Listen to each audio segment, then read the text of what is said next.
You don't notice it at first. That's the strange thing. Because if the house had screamed, if walls had moved while you were awake, if doors had shifted in front of your eyes, you would have run.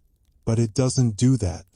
It waits until you're asleep, until your breathing slows, until your thoughts loosen their grip, until your mind drifts just far enough away from certainty. That's when the house begins to move. The first night you wake up feeling off. Not afraid, not startled, just wrong. Like the room isn't exactly where you left it. Your eyes open slowly in the dark. The familiar outline of your bedroom settles into view. The ceiling fan, the wardrobe, the window where moonlight leaks through the curtains. Everything looks normal. And yet, your chest tightens. Because something feels misplaced in a way you can't explain. You sit up. The floor creaks softly beneath the bed. One single sound, sharp in the silence. You swing your legs down and stand. That's when you notice it. Your door. It's on the wrong wall. Not dramatically, not impossibly, just wrong enough to make your stomach drop. Your bedroom door has always been to the left of your bed. Always. But now it's slightly closer to the window. Shifted just a little to the right. A few inches. Enough to make your memory argue with your eyes. You stare at it for a long moment. Sleep does strange things, you tell yourself. Brains misfire when tired. Muscle memory lies. You step closer. Your hand reaches out and touches the handle. Cold metal. Real. Solid. You turn it. The hallway beyond looks normal. Same dim light. Same familiar shadows. Relief washes over you. Slow and uneasy. You laugh quietly under your breath. Get a grip, you whisper. You close the door. Go to the kitchen. Drink some water. Check the time. 3:17 a.m. Too late to overthink. Too early to panic. You return to bed. And you fall asleep. The second night is worse. Because now you're paying attention.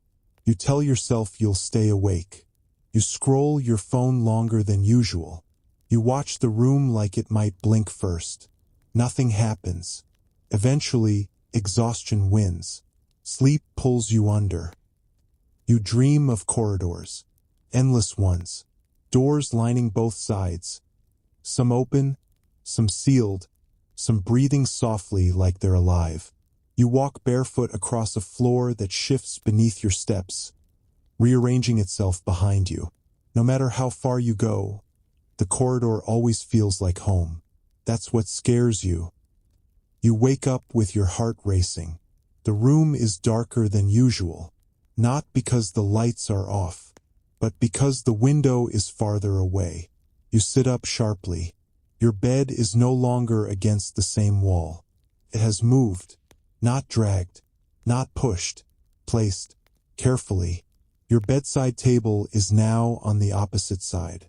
Your wardrobe has rotated slightly, angled toward you like it's watching. And the door is gone. There's no doorway, no frame, just a smooth stretch of wall where the exit should be. Your breath catches. You swing your legs off the bed and stand too fast. The room feels tighter, not smaller, more intentional, like it's arranged for you specifically. Your fingers trail along the wall where the door used to be. No seam, no crack, no sign it was ever there. Panic creeps in, slow and sharp. You turn in a circle, scanning every corner. Then you hear it. A sound so faint you almost miss it. A soft settling noise, like furniture gently locking into place. The house isn't broken. It's finishing something. You press your ear to the wall. Silence. Then, a whisper of movement beyond it. Not footsteps. Not voices. Something structural. Like rooms breathing. Like hallways sliding past each other. You step back. Your chest pounds now, loud enough to feel in your throat. This isn't real, you say out loud. Your voice sounds wrong in here. Too absorbed. like the room is listening. The lights flicker, once, twice, then stabilize, and suddenly, the door is back, exactly where it should be. Your knees weaken. You grab the bed to steady yourself. The room looks normal again. Perfectly normal. Too normal. Morning arrives like nothing happened. Sunlight fills the room. Birds outside. Traffic in the distance. Your door is exactly where it's always been. You check the walls. Measure the distance to the window. Everything matches your memory. But something has changed. You feel it when you step into the hallway. The house feels aware. Not hostile. Not welcoming. Just observant. As if it's memorizing you. Learning how you move. How long you sleep. Which rooms you avoid. Which ones feel safe. You tell yourself you imagined it all. Night terrors. Stress. Lack of sleep. But that night, when you lie down, you swear the floor settles beneath you, not from weight, from anticipation. And just before sleep takes you, you hear a sound from somewhere deep inside the house. A slow, careful shift, as if walls are quietly choosing new places to be. And you realize something chilling. The house doesn't rearrange itself randomly. It waits for you to sleep, because whatever it's doing, it doesn't want to be seen. End of part 1. Locked Why This Works Algorithm Insight opens with mystery plus relatability, introduces fear without monsters, establishes rules, house moves only during sleep, ends on unanswered intent, forces continuation. You don't fall asleep right away, even though your body feels tired, even though the bed cradles you gently, your mind stays alert, quiet, but listening. The house feels different now. Not louder, not brighter, just attentive. You lie still, staring at the ceiling, counting your breaths the way you always do when sleep refuses to come. 1, 2, 3. That's when you hear it. Not a sound exactly, more like a shift, a deep, subtle movement somewhere inside the walls, as if the house is stretching its limbs. You hold your breath. The sound fades. Silence returns. You tell yourself it's nothing. Old wood, pipes, settling foundations. But then, the air temperature changes. Just slightly. Cooler on your left side. Warmer near your feet. You turn your head. Your bedroom door, the one you always leave half open, is now completely closed. Your stomach tightens. You're certain it wasn't like that before. You consider getting up, checking the lock, proving to yourself that nothing strange is happening. But something stops you. A heavy calm presses gently against your chest. Not fear, not danger, almost permission. You close your eyes. Sleep pulls you under. You dream, but not like normal dreams. There are no random images, no jumping scenes, no nonsense. You're walking through your house, barefoot. The floor beneath your feet feels unfamiliar. Smooth where it should be rough, warm where it should be cold. You pass the hallway mirror, but your reflection doesn't move when you do. It watches. You reach the kitchen, except it isn't your kitchen anymore. The counters curve inward, like they're breathing. The window stretches higher than it ever did. The refrigerator hums with a low, rhythmic sound, like a distant engine. On the table sits a notebook, open. You don't remember owning it. You step closer. The page reads, "This room remembers you." Your chest tightens. You wake up. Morning light spills through the window. You sit up fast, heart pounding. The bedroom looks normal. Too normal. You scan the room. Bed, dresser, door. Everything exactly where it should be. You let out a slow breath, half embarrassed. Just a dream. You swing your legs off the bed and freeze. The floor is colder than usual. You stand. Open the door. Step into the hallway. And stop. Your hallway is longer. Not by much, but enough that your brain stumbles trying to process it. The family photos are still there, but they're spaced farther apart. The light switch is a few inches higher than it used to be. The window at the end of the hall is wider and shows a sky that feels unfamiliar. Not wrong, just not yours. You walk slowly. Every step feels like crossing into a place that knows your name. You reach the kitchen. Your breath catches. The table is round now. It was always square. The notebook sits in the center, closed, waiting. You don't touch it. You back away instead. Your heart beats faster, not from panic, but from recognition. The dream wasn't a dream. The house moved while you slept, and it remembers doing so. The rest of the day feels wrong. Not dangerous, not dramatic, just slightly misaligned. Doors open the opposite way. Windows show angles of the outside world you've never seen before. Your bathroom mirror reflects you a second longer than it should. You try to ignore it. People live in old houses all the time, you tell yourself. Houses change, settle, warp. But when night returns, the silence feels heavier, as if the walls are waiting. You lie in bed again. This time you don't fight sleep. You let it come. The dream returns instantly. You're standing in a room you've never seen before.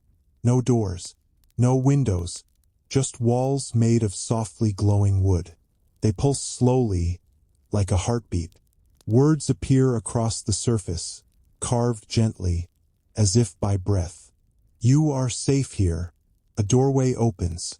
You step through, and suddenly, you understand. The house isn't rearranging itself randomly. It's organizing, sorting, adapting. Rooms form around emotions. Hallways stretch around memories. Doors appear where you've forgotten things. You see a room filled with childhood light, another thick with grief, one that hums with exhaustion so deep it feels ancient. The house isn't alive. It's listening, and it only moves when you sleep, because that's when you stop lying to yourself. You wake with tears in your eyes, not sad, relieved. The house has changed again, but this time feels right, and somewhere deep inside you know, this is only the beginning. The house has more rooms to show you, and not all of them are ready to be opened yet. The hallway does not end where it should. You know this because you have lived in this house long enough to feel its limits. You know how many steps it takes to reach the bedroom. You know how the floor creaks near the third plank. You know where the light switch should be. But tonight, the hallway keeps going. Each step forward feels quieter than the last, as if sound itself is being gently folded away. The walls breathe, not in and out, but closer, narrowing just enough to make you aware of your own presence. You don't feel trapped. You feel invited. The soft glow along the floor pulses once, then again, like the house is waiting to see if you'll continue. You do. At the end of the hallway, a door stands open, not a door you recognize, not painted, not numbered, just bare wood, smooth from age, warm under your fingers. The air beyond it smells different, older, like rain that fell years ago and never fully dried. You step through. The room inside is large, larger than the house should allow. Its ceiling arches high above you, fading into shadow. Candles line the walls, though none have flames. They glow anyway, softly, steadily. And then you notice the furniture. A chair you once sat in as a child. A table scarred with marks you remember making absent-mindedly. A shelf holding objects you forgot you ever owned. This room is not random. It's specific, painfully so. Your breath slows. Your chest tightens, not with fear, but with recognition. This room is made of memories, not displayed like a museum, not arranged neatly. They're placed where they belong. A corner where you once cried quietly. A window where you stood thinking life would be different. A rug worn thin where you paced during nights you couldn't sleep. The house didn't rearrange itself. It reorganized you. A soft sound comes from behind you. Footsteps. Slow. Careful. Barely touching the floor. You turn. Someone stands near the doorway. Their shape is familiar, but their face remains just out of focus, like a dream refusing clarity. They do not smile. They do not threaten. They simply speak. You've been avoiding this room. Their voice is calm, not accusing, not kind, honest. You swallow. I didn't know it existed, you say. They tilt their head. You did. You just learned to sleep around it. The candles flicker. Not brighter, not dimmer. Just enough to remind you they are listening. The figure walks past you, their footsteps silent now. This house doesn't move walls for fun. They continue. It moves them for balance. They gesture toward the furniture. When something inside you shifts, something here must shift too. Your fingers curl slowly. You mean when I'm stressed? You ask. Or tired? The figure pauses. No, they say gently. When you stop feeling something you were meant to feel. The room hums softly, a low vibration beneath your feet, like a distant train, like a heartbeat. A door opens on the far side of the room, another room beyond it, then another, a chain of doors, each one breathing quietly. You don't have to go further, the figure says. The house never forces anyone. You look at the doors. They feel heavy, important, alive. What happens if I do? You ask. The figure finally turns toward you. Their eyes, though still unclear, feel ancient. You remember why you started rearranging yourself in the first place. Silence stretches. Not empty, expectant. You step toward the first door. The moment your hand touches the handle, the house exhales. The door opens. Inside, the air is colder. This room is smaller, tighter. The walls are close enough to touch both sides at once. There's only one object inside. A bed. Not your current one.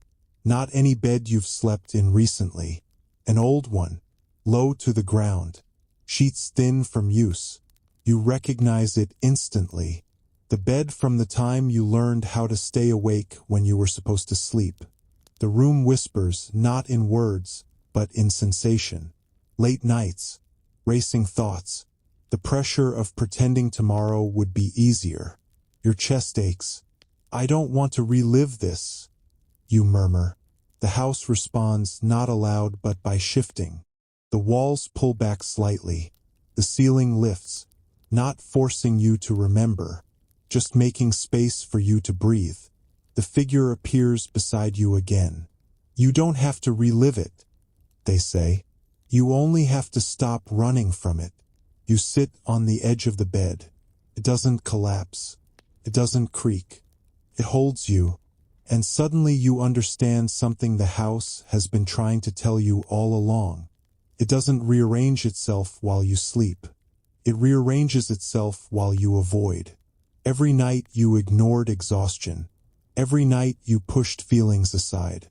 Every night you told yourself later. The house listened and adjusted. A soft knock echoes through the room. 3 times. Gentle. The figure straightens. It's almost time, they say.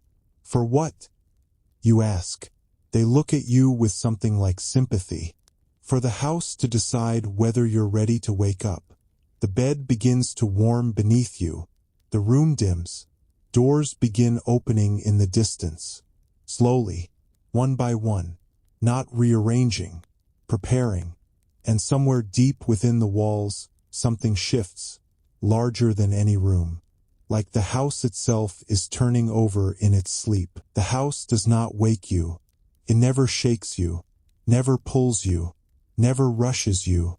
Instead, it waits. You lie in bed, wrapped in the quiet rhythm of your breathing, while the house continues its gentle work around you. Walls gliding like thoughts drifting in a dream, doors sliding into new positions without sound, hallways lengthening, then shortening, then disappearing entirely. Tonight feels different, not threatening, not curious, intentional.